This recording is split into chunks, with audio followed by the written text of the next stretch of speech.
নমস্কার সবাইকে মনিদিয়া ব্লগসের একটা নতুন পর্বে অনেক অনেক স্বাগত। তো আজকের দিনটা এখন থেকেই শুরু করলাম। দেখুন এখন বাজে হচ্ছে 3টে বেলা, 3টে বেজে গেছে। তো এখন থেকেই শুরু করলাম। তো মানে সারাদিন কাজ করতে করতে, আর যেহেতু জানেন যে সংক্রান্তির দিন আবার পিঠে করা হয়নি, সময় সুযোগ হয়নি, তো ভাবলাম সবই তো রেডি ছিল আপনারা জানেন। তো এই যে নারকেলটা এখন কুড়িয়ে নিলাম, ভাবলাম আজকে তাহলে অল্প করে করি। তো ভাবলাম যখন করব আপনাদের সঙ্গেও শেয়ার করি। তো চালের গুঁড়ো রেডি, নারকেল কুড়িয়ে নিয়েছি। এবার এই যে গুড় দিয়ে এটার একটা আগে একটু নারকেলটা ভেজে নিই, একটু পুর বানিয়ে নিই। তো সাথে থাকুন।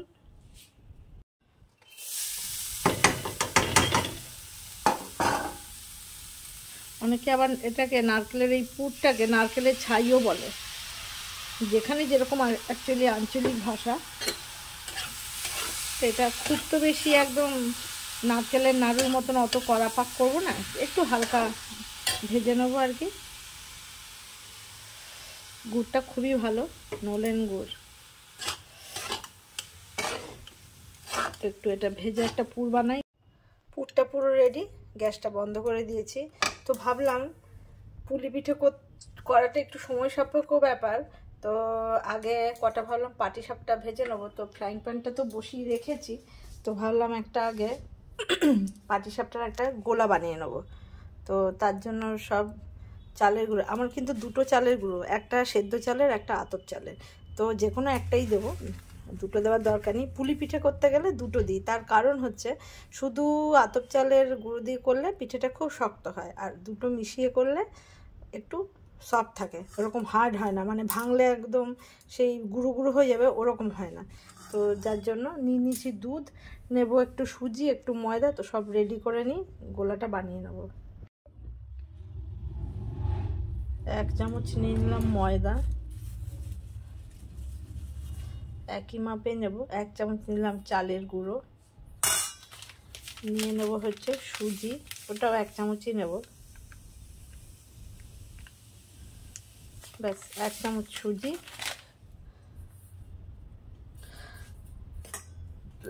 একটু নুন দেব, এই যে এই 1 চিমটি মতো নুন, বেশি নয়।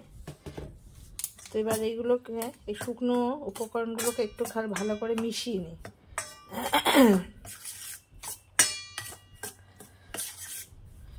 মিশিয়ে এবার অল্প অল্প করে দুধ দিয়ে দিয়ে মিশিয়ে নেব। আগে দুধটা দিই, ভালো করে মিশিয়ে নেবো, তারপর যেটুকু লাগবে এই নলেন গুড়টা দেবো, এই যে এই ঝোলা গুড়টাই দেবো, তাহলে টেস্টটা খুব ভালো হবে। বাইরের যে পাটিসাপটার যে রুটিটা হয় ওটা খুব খেতে ভালো লাগবে। তো এটা মিশিয়ে নিই একটু। কি সুন্দর ব্যাটারটা পুরো রেডি হয়ে গেছে পাটিসাপটার। এবার দিয়ে দেবো গুড়টা। আগে মিশিয়ে না নিলে গুড়টা দিলে তাহলে মেশানো যাবে না। দেখুন কালারটা পুরো সাদাও হবে না, লালও হবে না, একটু ঘিয়ে ঘিয়ে হবে। আর উপরের বাইরের যে ইয়েটা থাকবে রুটির মতন, তো সেটা একটু মিষ্টি মিষ্টি হবে, টেস্টটা ভালো হবে। তো খুব বেশি করব না, এইটুকুই করব। গোলাটা আমার রেডি, একটু সময় থাক, তারপরে ততক্ষণে ফ্রাইং প্যানটা আমি একটু গরম করে নিই। একটু মানে গরম করে নিলে তাহলে ভালো হবে, তাহলে একটু লেগে যাবে না। তো দেখুন এই যে গোলাটা মোটাও না পাতলাও না রেডি করে নিচ্ছে। আপনারা কে কেমন করে করেন, কি কি দিয়ে করেন? অনেকে আছে শুধু ক্ষীর দিয়ে করে। তো আমাদের শুধু ক্ষীর দিয়ে এর জন্যই করি না, শুধু ক্ষীর দিলে না যখন গরম হয়ে মেল্ট হয়ে পুরো গলে যায়, তো মুখে একটু মানে কিছু দানা দানা না পড়লে তখন মনে হয় শুধু সেই ময়দার গোলার মতন লাগে। তো ওর জন্য শুধু ক্ষীর দিয়ে, ক্ষীর আর নারকেল মিশিয়ে করলে কিন্তু সবচেয়ে বেশি ভালো হয়। তো যাই হোক, গোলাটা রেডি। আমি মোটামুটি 20 মিনিট পরে এলাম। দেখুন ব্যাটারটা একদম ফুলে পুরো একদম স্মুথ একটা গোলা তৈরি হয়েছে। এই যে পুরটাও নামিয়ে নিচ্ছি নারকেলের, নিয়ে নিচ্ছি সাদা তেল, আর নিয়ে নিচ্ছি একটা হাতা। তেলও তুলে দেওয়া যাবে, প্লাস মুড়েও নেওয়া যাবে। তো আগে একটুখানি তেল দিয়ে নিই, আর তেলটা এখানে দেওয়ার থেকে নিচে একটা ছোটো কাপড়ের টুকরো এখান দিয়ে চুবিয়ে মুছে নেব।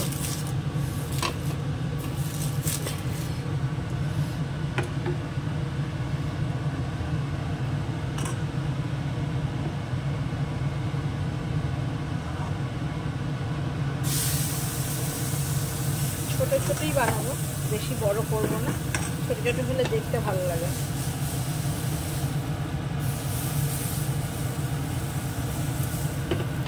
এরকম ছোটোই করবো।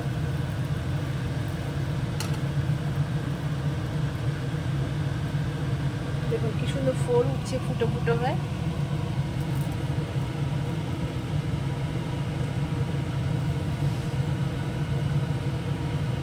এবার এটাকে উল্টে নেব। প্রথম পিঠেটা যে পুরো মুড়ে নিয়েছি, কিন্তু একটু কড়া হয়ে গেছে, এরপরে সাদা সাদাই তুলবো। প্রথম পিঠেটা একটুখানি এরকম হয়ে যায়, এরপরে এটা পুরো সেট হয়ে গেলে গরম হয়, তখন আর একটু দাগ হবে না, পুরো সাদাই হবে। তাহলে আবার গোলা দিয়ে দেবো একটু।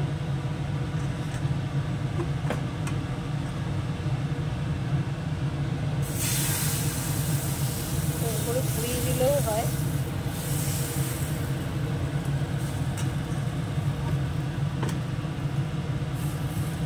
একটু করে ঢেকে দেবো।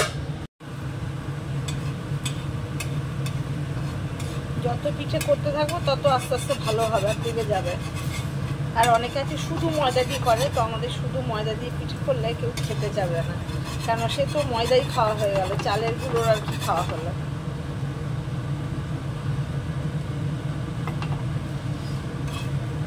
দেখুন একটা একটা করে যত টাইম যাচ্ছে, এই দুটো আগে করেছি, এখান থেকে ভেঙে আমি এই যে ব্রহ্মাকে দিতে হয় তাই দিয়েছি। এটা মনে হয় সবারই নিয়ম যে আগে ব্রহ্মাকে দিতে হয়। তো এই তিনটে করেছি, দেখুন আস্তে আস্তে করে এবার সাদা হতে থাকবে। প্রথমেরগুলো অত ইয়ে হতে চায় না, আর তেল তো এতে জানেন বেশি দরকার হয় না, শুধু একটুখানি লাগিয়ে নিলেই হয়ে যায়।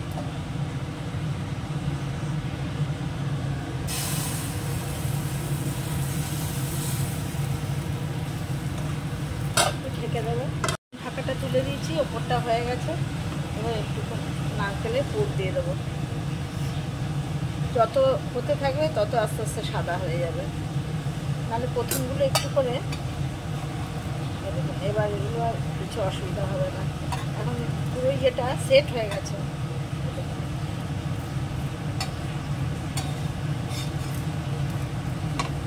দেখছেন কি সুন্দর হচ্ছে, আরও সাদা হয়ে যাবে করতে করতে।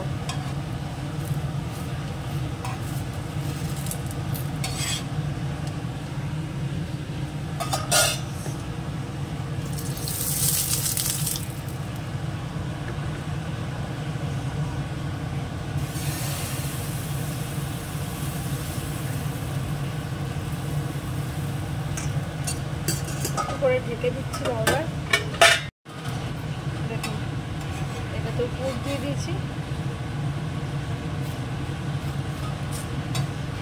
এখন আবার বেশি তাড়াতাড়ি এগুলো হয়ে যাচ্ছে। এই দিয়া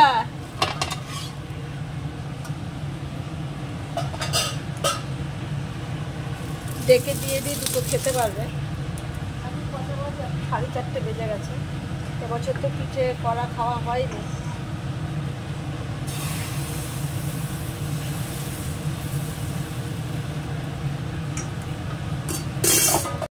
দেখুন পুরটা দিয়ে দিলাম, দেখুন এবার আর কোনো অসুবিধাই হবে না। তো এইভাবে করেই সবগুলো ভেজে নেবো আগে। দেখুন প্রত্যেকটা পিঠে এবার খুব সুন্দর হবে। তো যাই হোক, এতটা গোলা অনেকক্ষণই লাগবে আমার সময়। আজকের আর মনে হচ্ছে পুলি করবো না, একই দিনে সব পুরটা থেকে যাবে, কেন অনেক পুর তো, বড় বড় দুটো নারকেলের পুর। তো আর একদিন এই পুরটা দিয়েই পুলি পিঠে করে নেব। দেখুন এইটুকু পুর বাঁচলো, এটা দিয়ে আর একদিন করবো। একই দিনে সব পিঠে করলে মানে হচপচ হয়ে যাবে, কেউ খেতেও চাইবে না। আর একদিন করলে বরঞ্চ আর একটা নতুন আইটেম খাওয়া যাবে। তোমার ভাজা কমপ্লিট, দেখুন সব পিঠেগুলো কি সুন্দর সাদা করা হয়ে গেছে। তো যদি ভালো লাগে তাহলে একটা লাইক করবেন, সাবস্ক্রাইব করে দিয়ে পাশে থাকবেন। তো আজকের মতন পর্বটা এখানেই শেষ করব। দেখা হবে আবার একটা নতুন কোনো পর্বে, নতুন কোনো রেসিপি নিয়ে, ডেইলি ব্লগ নিয়ে।